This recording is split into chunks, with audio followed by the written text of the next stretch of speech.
Hi everyone, welcome back to the channel. I'm Dr. Hasi and today's topic is Study Guide for BSc 1010 General Biology 1, Module 4. Okay, so this is the last module of the course, and this module includes 3 chapters, chapters 13, 14, and 15. So chapter 13 is meiosis and life cycles. Chapter 14 is Mendelian genetics. Chapter 15 is chromosomal theory. So let's get started. Okay, so like in any other modules, so always check your syllabus, review PowerPoints, and do deep reading on the chapters from Campbell Biology book, and of course check your notes and then use some of the tips that actually cover here in this video. Okay, so let's get started. So chapter 13 is meiosis and life cycle. So in the last module, we learned about mitosis, we learned about cell division, like mitosis, but now we are switching to meiosis, a different cell division, which is basically produces haploid gametes, unlike mitosis. Okay, so, and also produces spores, and then that spores actually turn to the sporophyte generation and alternates with gametophyte generation, right? So, so meiosis has 10 steps, and it's like back-to-back mitosis, except one phase. Every phase duplicates, and that's why we have a first half, which is meiosis 1, second half, meiosis 2. Again, meiosis is part of the life cycles, and it produces the gametes, so important cell division. Okay, so, and also besides these meiosis, there is sexual life cycles here in this chapter, which is basically animal, plant, algae. They all have these life cycles.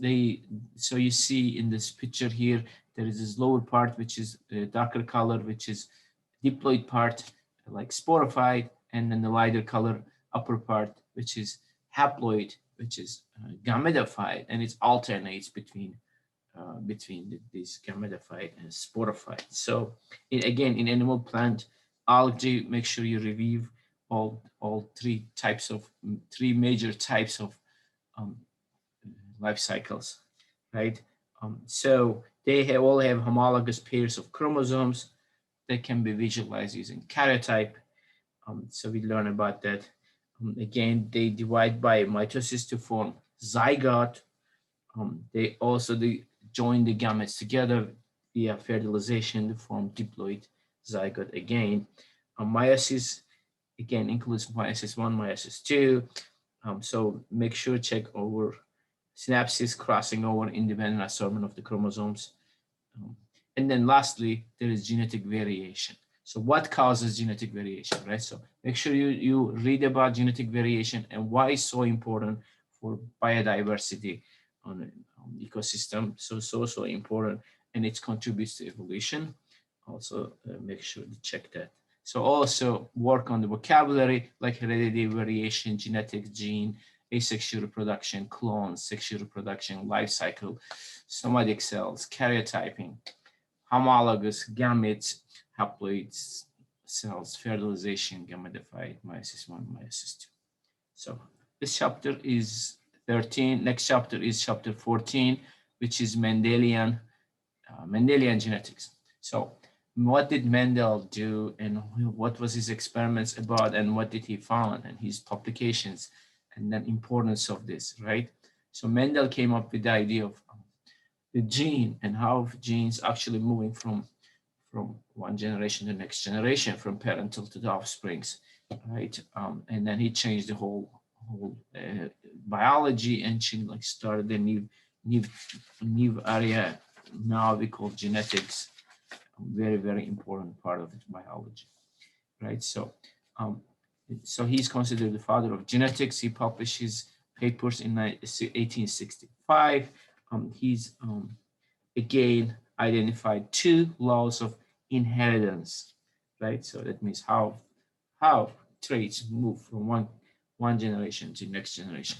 There are a lot of vocabulary in this in this chapter 14, Mendelian genetics, it's best probably to start with really getting down the vocabulary, like what is a character, trait, gene, allele, hybridization, monohybrid, dihybrid, QTL, P generation, F1 generation, F2 generation, test cross, phenotype, recessive, dominant, epistasis, multiple alleles. So you need to be all familiar with this and review this individually.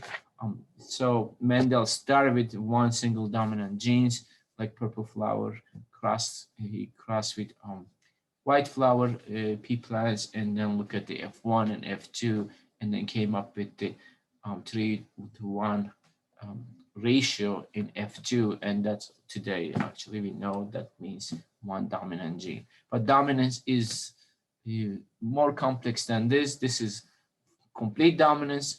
Now we know there is also two other dominance types, like incomplete dominance in snapdragons, which the red flower color cannot dominate white flower. Red cannot dominate white, but we see a intermediate color like pink. So that gives us a new ratio like 1:2:1, incomplete dominance, and also codominance like blood types M and A, B. So they can be both very strong and show up together, and we call codominance. And also make sure when you're studying dihybrid genetic problems, so there might be also epistasis when gene number 1 influencing the expression of gene number 2. That will actually, that's also very important. That's epistasis. Epi means besides, stasis means standing, epistasis means type of gene interaction and influencing phenotypic expression. Always remember, phenotype equals genotype times environment. So there is always an environmental part, non-genetic, like we see in hydrangea, which basically we see flower color changing, not because of genetics, but because of environmental effects like soil pH or acidic versus alkali pH levels. Okay, and then of course there is polygenic traits, which there are several genes involved, and we don't study them one by one. They actually studied as a group like QTL. So look over that, and then also pedigree analysis like human genetics. So how we study human genetics, we look at the current individual, and we go backwards, look at history, like and make a tree backwards, from current to the parent generation to grandparents, great grandparents, and then we try to see a pattern of certain genetic pattern. So gene, allele always, there are more than one alleles most of the time for genes. There are different versions. Don't mix up with alleles with number of genes. They are just different version of same gene. Okay, so this is chapter 15 and 14. I'm sorry. Then chapter 15 is last chapter, which is chromosomal theory. In chromosomal theory of basis or chromosomal basis of inheritance, this is here we take the genetics to a different level using now fruit flies as our model system, like Dr. Morgan did in 1905s, and then also created a number of set of mutants, and then compare his mutants with wild type or normal phenotypes, and then find out what genes actually causing what. So this chapter is about chromosomes, and then they might be sex chromosomes or autosomes. Autosomes we know from the last chapter, but sex chromosomes is unique to here. In mammals, they could be XX female, XY male. So they can carry more than just genes related to them, but they can carry sex-linked traits that they are very, very interesting actually. So genes can be unlinked like Mendel studied, or they could be linked like they could be on the same chromosome. They can cross over and they can cause recombinancy, and we can calculate the recombinant frequency as a percentage, and we can map these genes based on recombinant frequency, and that could actually help us to make genetic maps.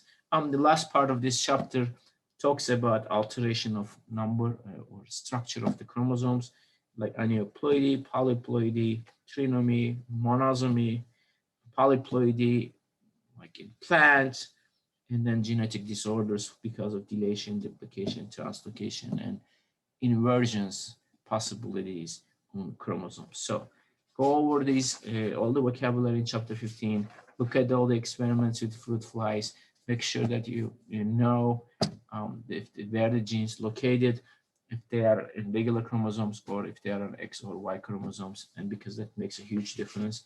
And so keep studying on this, and you will do great. So thanks for watching. See you in the class. Best success with this module 4. Again, see you next time and take care. Happy studying.